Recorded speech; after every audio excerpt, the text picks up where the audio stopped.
Assalamualaikum warahmatullahi wabarakatuh. Sebelumnya perkenalkan, nama saya Safira Rahma Maulida dengan NIM A11 14631. Di sini saya akan menjelaskan dataset yang sudah diunduh dari Kaggle.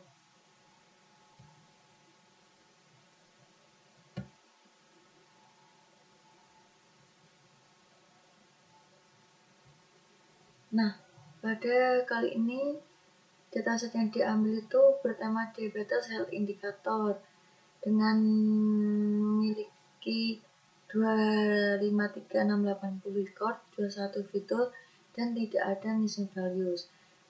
Pada dataset ini kita memiliki target yaitu diabetes binary, di mana 0 itu artinya no diabetes dan 1 adalah prediabetes atau diabetes. Untuk langkah yang pertama itu ada load dataset sehingga bisa diolah datanya.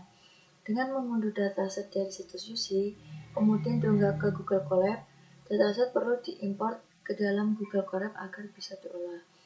Kemudian menggunakan fungsi pdread CSV itu untuk membuat file CSV ke dalam data frame dengan variabel data. Nah, data head sendiri di sini itu untuk menampilkan data yang sudah kita import, maka akan menampilkan data tersebut. Nah, di sini kita memiliki 55 baris dan 22 kolom. Untuk langkah yang kedua itu masukkan nama fitur ke dataset. Memang terkadang data yang dianalisis itu tidak memiliki nama kolom, sehingga perlu menambahkan nama fitur dari dataset yang merepresentasikan karakteristik atau indikator kesehatan terkait risiko terkenanya diabetes. Nah, di sini ada fungsinya yaitu ada data kolom.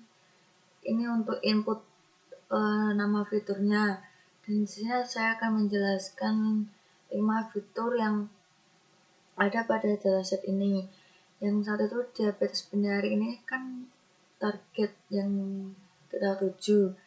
Sedangkan HbP itu adalah tekanan darah, di mana tekanan darah yang tinggi itu bisa mempengaruhi adanya diabetes.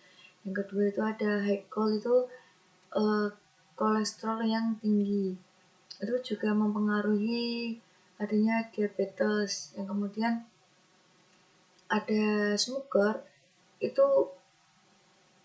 bisa diambil dari apa kita tuh pernah merokok 100 batang atau 5 pak dalam sehari atau dalam sehari-hari, itu ada artinya tuh perokok aktif atau enggak. Nah, kemudian ada cek dimana itu kita berapa kali untuk cek kolesterol. Nah, untuk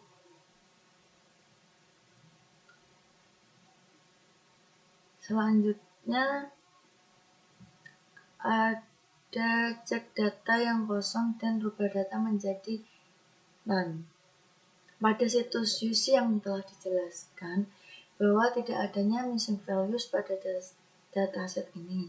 Akan tetapi, tetap saya lakukan pemeriksaan untuk memastikan tidak adanya data yang kosong. Jikalau nanti ada data yang kosong, maka akan diubah menjadi none agar lebih mudah untuk pemrosesannya. Nah, data is null ini untuk menghitung jumlah missing value pada setiap kolom. Nah, di sini itu mendapatkan hasil 0,00000, yang artinya tidak ada missing values. Jadi fungsi ini tuh untuk mengganti adanya missing value menjadi none. Itu data sama dengan data replace. Replace ini kan mengganti, jadinya nanti diganti menjadi none. Yang keempat itu ada drop data duplikat. yang dimana data duplikat atau kembar dapat mengakibatkan kinerja model kurang optimal karena dianggap sebagai data yang berulang. Maka langkah yang kita ambil itu jalankan fungsi drop untuk menghapus data duplikat. Drop duplikat ini itu fungsinya untuk menghapus. Lalu kita dari 253680 baris pada dataset yang diunduh. Setelah dilakukannya drop data duplikat, itu kita menyisakan 229474 baris data. Tapi 22 kolom ini masih tetap. Nah, untuk yang kelima itu ada drop fitur bernilai konstan. Fitur yang memiliki nilai yang sama atau konstan pada setiap kolom, maka kurang efektif untuk kinerja model. Nah, pada dataset ini, itu menghasilkan data 229474, dan kolomnya 22.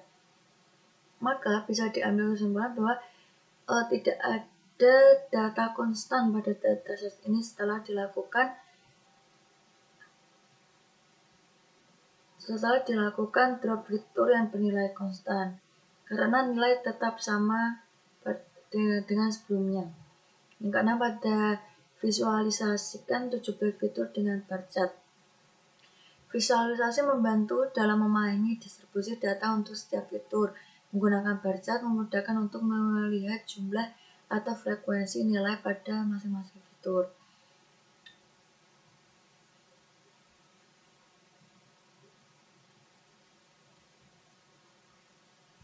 Yang dimana saya memiliki panjang 25 dan lebarnya 35, yaitu dengan jenis bar karena kita menggunakan diagram batang. Dan kita menggunakan 6 baris, maka ini ada isinya 6 baris. Lalu ada check fitur yang bertipe kategorikal, yang dimana fitur bertipe kategorikal ini memiliki nilai berupa kategori atau label.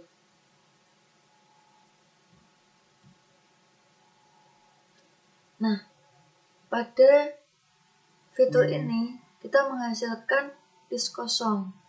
Berarti semua fitur dalam dataset ini tuh bertipe numerik dan tidak ada yang bertipe kategorikal. Lalu lanjut ke nomor 8, yaitu konversikan nilai kategorikal menjadi ordinal. Data yang kategorikal tidak dapat diproses oleh mesin learning, sehingga perlu dilakukan konversi dari data kategorikal menjadi data numerik atau ordinal menggunakan fungsi label encoder. Dalam kasus ini sebenarnya tidak perlu melakukan encoding tambahan karena tidak ada kategorikal yang perlu diubah ke bentuk numerik.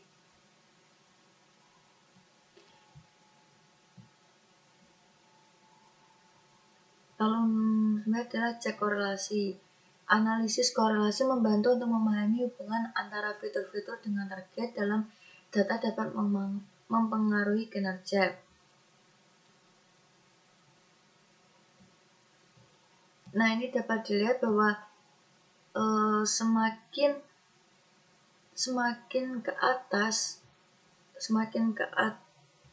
nilainya, maka semakin erat juga korelasi terhadap target diabetes binari.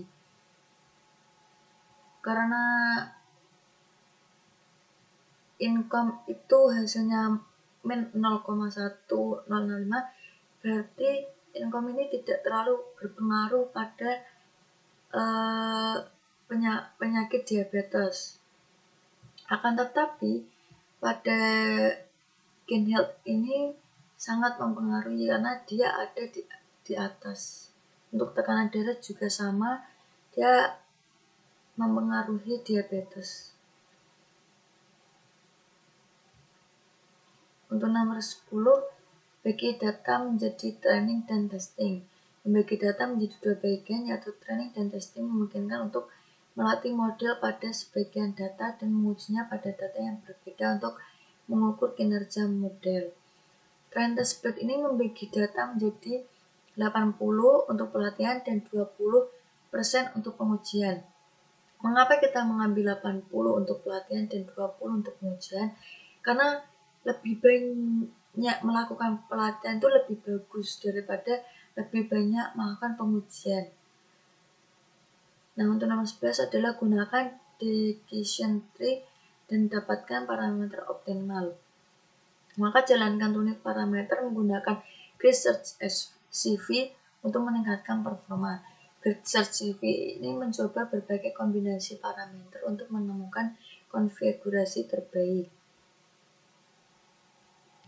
Nah, di sini ada parameter yang diuji untuk tuning, lalu inisialisasi model dan tuning parameter, kemudian ada parameter terbaik. Nah, di sini kita mendapatkan bahwa max depth ini maksimalnya 5 membatasi kedalaman maksimum pohon hingga 5. Jadi kedalaman pohon itu maksimal ada 5 dan memastikan bahwa setiap daun itu harus memiliki satu sampel. Lalu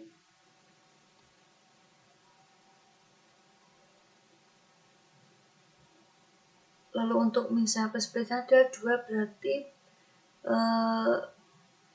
untuk membagi not dan minimal harus ada 2 sampel. Lalu nomor 12 jelaskan hasil akurasi, presisi, dan recall pada training dan testing. Evaluasi kinerja model dengan metrik akurasi, presisi, dan recall. Nah, di sini kita ada tren dari tren akurasi, tren precision, tren recall, tes akurasi, tes precision, dan ada tes recall. Kita mendapatkan data dari yang ini adalah tren akurasi, kemudian yang ini adalah tren precision, kemudian ini adalah tren recall, lalu ini ada tren akurasi, kemudian ini ada tren precision, lalu yang terakhir ada tes recall. Yang dimana akurasi ini presentasi prediksi benar, presisi itu adalah presentasi prediksi positif yang benar, recall adalah presentasi data positif yang berhasil diprediksi dengan benar. Lalu nomor 3, jelaskan cara baca conversion matrix pada data testing. Conversion matrix membantu dalam menilai performa model, termasuk jumlah prediksi yang benar dan salah.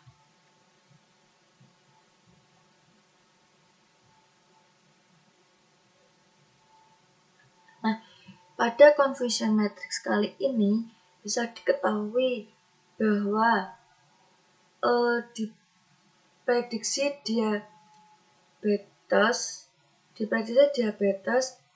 kenyataannya diabetes itu ada, kenyataannya benar diabetes itu ada 643, lalu diprediksi diabetes, kenyataannya tidak diabetes atau salah itu ada 463. Lalu diprediksi tidak diabetes, kenyataannya salah